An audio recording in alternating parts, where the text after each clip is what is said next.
কি বাবা, এভাবে সরছে কেন, পালাচ্ছে কেন আমাকে দেখে? স্যার, একটু মর্নিং ওয়াকিং করার জন্য বেরিয়েছিলাম, বুঝছেন নি? ইতিমধ্যে আপনার দেখা, তো আপনি ভাবছেন আমি দৌড়ে দিয়েছি, আসলে আমি মর্নিং ওয়াকের জন্য বেরিয়েছি। তাই মর্নিং ওয়াক মানে পিছনে ব্যাগ, তার উপরে কি 47 নিয়ে খাই নাকি? হ্যাঁ স্যার, ওইটা আমার সেলফ ডিফেন্স, বুঝছেন নি?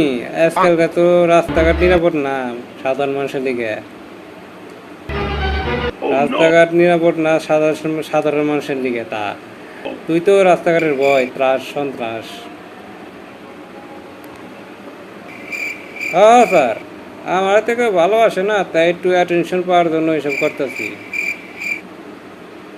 অ্যাটেনশন চাস, তাহলে তোরা নিউজে তুলে দেই। দাঁড়ান দাঁড়ান স্যার, লাইভে তুলে দেওয়ার আগে আমার একটু এডিটিং করে দিন। আমার মুখে খুব ব্রণ উঠছে তো, কালা হয়ে গেছে গা, একটু ফিল্টার মাইরা কে দিবে না গেছে না, ইয়া সর মতো করে দিন। বাহ, তুই তো নিজে কে দেবে না ভাবতেছস, ইয়াসের মতো ওরা সিনেমা তুলে দেওয়া উচিত।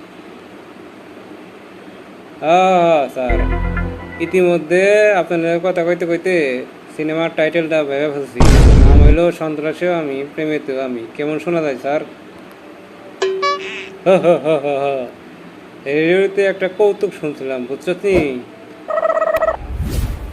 হেডকোয়ার্টারে একটা ড্রামা কুইন পাইছে, ওয়ার্ডরোব সহ। কেমন শোনা যায় স্যার? বালাই তবে তো চোরে আর সন্ত্রাসে ভাই ভাই, আসেন আমরা একটু চা খাই।